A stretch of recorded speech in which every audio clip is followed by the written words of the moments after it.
दोस्तों सबसे पहले बात करेंगे स्टार कास्ट की, जिसमें मेमो चक्रवर्ती और चेतना पांडे हैं।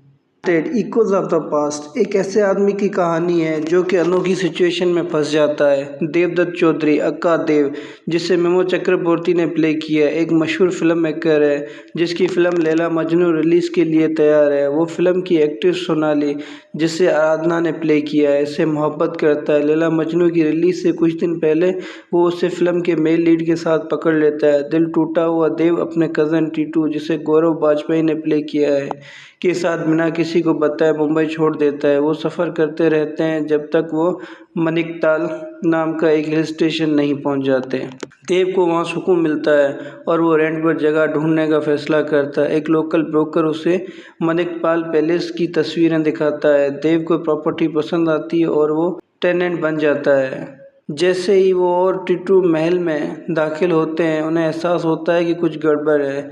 राइट विंग के सबसे दरवाजे और खिड़कियां बंद हैं, जबकि लेफ्ट विंग के सब खुले हैं।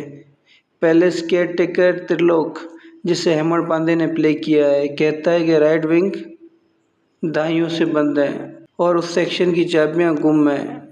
पहली ही रात देव एक डरावनी आवाज़ सुनकर जाग जाता है। वो कमरे से बाहर निकलता है और देखता है कि राइट विंग के दरवाजे खुले पड़े हैं।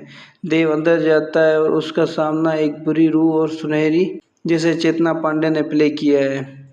उससे रूह को सुनहरी को तकलीफ देते देखकर दुख होता है। देव ये भी हैरान है कि दरवाजे क्यों खुले हैं और वो लड़की उस जगह कैसे रह रही है जो सदी बाहर से बंद बताई जाती है। जल्द ही देव को पता चल जाता है कि वो किसी दूसरे दौर से ताल्लुक़ रखती है। आगे क्या होता है ये फिल्म की कहानी देखने से मालूम होगा। विक्रम भट्ट का स्क्रीन प्ले लेवल का नहीं है और उसमें वो पंच नहीं है जो चाहिए हमें। विक्रम भट्ट के डायलॉग नॉर्मल हैं, लेकिन कुछ one liners over the top हैं। विक्रम भट्ट की डायरेक्शन ठीक है, क्रेडिट देना तो पड़ेगा।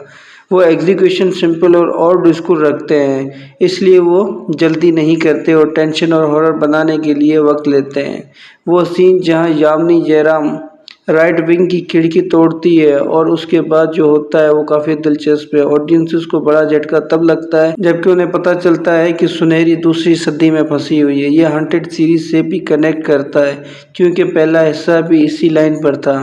भूल भुलैया और भूत बंगला स्टाइल का फ्लैशबैक सीक्वेंस भी सस्पेंस बढ़ाता है, लेकिन फिल्म शदीद मुतासर होती है क्योंकि लगता है कि इसे ज़रूरत से ज़्यादा एआई और वीएफएक्स से बनाया गया है। ये इम्प्रेशन भी मिलता है कि एक भी सीन असली लोकेशन पर शूट नहीं हुआ, जिससे विजुअल्स आंखों को बुरे लगते हैं।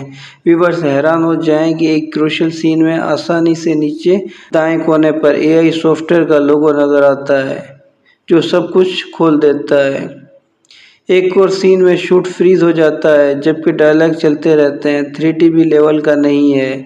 इसके अलावा दो प्रेमियों का अलग अलग दौर में होने का आइडिया दिलचस्प लगता है, लेकिन ये थोड़ा उलझन बढ़ा के बेतुका भी है। क्लाइमैक्स भी मायूस कुन है। पहले हिस्से हंटेड में प्रोटैगनिस्ट को बुरी रूह को हराने में वक्त लगता है, यहाँ से काफ़ी आसानी से हो जाता है। परफॉर्मेंसेस की बात की जाए तो मेमो चक्रवर्ती काफ़ी सख्त लगते हैं और डिप्रेस आदमी का रोल करते हुए हद से गुजर जाते हैं। परिणीति भट्ट विक्रांत के रोल में फिल्म की बड़ी डिस्कवरी है और फिल्म का सरप्राइज है। श्रुति प्रकाश यामिनी जयराम के रोल का अहम किरदार है और डिपेंडेबल है। म्यूज़िक की बात करते हैं, एक भी गाना नहीं चलता जो मायूस कुन है क्योंकि पहले हिस्से को भी उसके म्यूज़िक स्कोर के लिए याद किया जाता है। राजस्थानी स्टाइल का फोक गाना ताहम अलग नज़र आता है। विक्रम भट्ट और अलीवर सिंह का बैकग्राउंड स्कोर डर का लेवल बढ़ाता है। ओवरऑल कहानी की बात की जाए तो मुकम्मल तौर पर haunted echoes of the past की बुनियाद एक वादा करने वाली कहानी पर है, लेकिन ये कमज़ोर क्लाइमैक्स, अंडरवेलमिंग म्यूज़िक और वीएफएक्स और एआई की ज़रूरत से ज़्यादा और सस्ता इस्तेमाल की वजह से मुतासर हो सकती है।